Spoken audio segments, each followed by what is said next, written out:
হত্যার পরিকল্পনা হয় আগে। ভাগ বাটোয়ারার দ্বন্দ্বে পুরনো বন্ধু আখতারুজ্জামান শাহীন হত্যার পরিকল্পনা করে। পরিকল্পনা বাস্তবায়নের জন্য 5 কোটি টাকা চুক্তি হয় চরমপন্থী নেতা আমানুল্লাহর সঙ্গে। এই আমানকে নিয়ে শাহীন কলকাতায় যায় 30 এপ্রিল।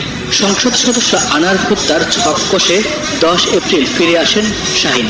বাকিরা আনারকে হত্যা ও মর্ধ গুমের পর ফেরেন দেশে। সংসদ সদস্য আনার হত্যার ঘটনায় ঢাকা থেকে আমানুল্লাহ, ফয়সাল ও শাহীনের বান্ধবী শিলাস্তি রহমানকে গ্রেফতার করেছে ঢাকা মহানগর গোয়েন্দা পুলিশ।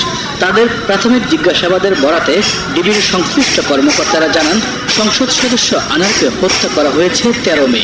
এর আগে তিনি 12 মে বাংলাদেশ থেকে ভারতে যান।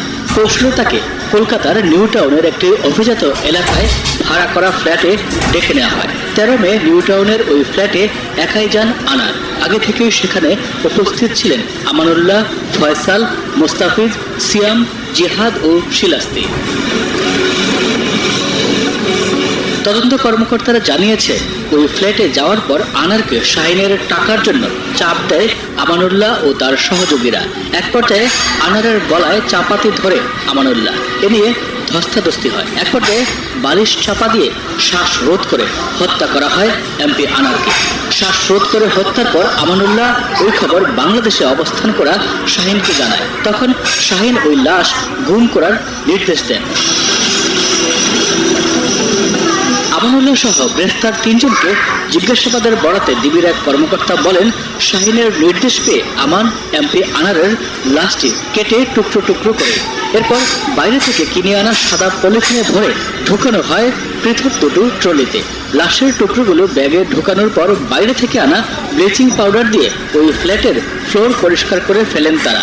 এমপি আনারকে 13 মে হত্যা করা হলেও তার মৃতদেহের টুকরো ভর্তি প্রথম ট্রলিটি ওই বাসা থেকে সরানো হয় 14 মে।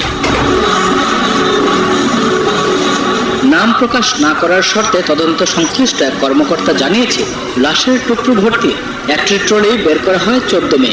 বাসার বাইরে নিয়ে পাশের একটি শপিং মলের সামনে সিয়ামকে এই ট্রলি তুলে দেওয়া হয়। সিয়াম একটি গাড়িতে উঠে কিছু দূর যাওয়ার পর ব্যাগ নিয়ে নেমে যায়। এরপর এই ব্যাগ কোথায় নিয়ে গেছে তা আর জানা যায়নি। আরেকটা ব্যাগ রেখেই 15 মে আমার ও শাহীনের বান্ধবী শিলাস্তি বিমানযোগে ঢাকায় চলে আসে। অপর ট্রলি ব্যাগটি মোস্তাফিজ, ফয়সাল সহ অন্যরা সরিয়ে ফেলেন।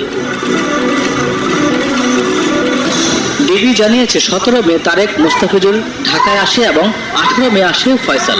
সিয়াম এবং জিসান অবৈধ পথে বাংলাদেশ থেকে ভারতে গিয়েছিল। তাদের অবস্থান শনাক্তের কাজ চলছে। এমপি আনার হত্যার পরিকল্পনাকারী আখতারুজ্জামান শাহীন এবং বাস্তবায়নকারী আমানুল্লাহ সম্পর্কে ডিবি জানিয়েছে, তিনি সংসদ সদস্যের ছোটবেলার বন্ধু। সোনার কারবার নিয়ে শাহীন ও আনারের মধ্যে দ্বন্দ্ব চলছিল। সেই দ্বন্দ্বের জেরে শাহীন এক সময়ের চরমপন্থী নেতা আমানুল্লাহকে ভাড়া করে। চুক্তি হয় 5 কোটি টাকার। আমানুল্লাহ এক সময় পূর্ব বাংলা কমিউনিস্ট পার্টির নেতা ছিলেন। আমানুল্লাহ এক মামলায় 1991 সাল থেকে 1997 সাল পর্যন্ত জেল খাটে। পরবর্তীতে আরেক মামলায় 2000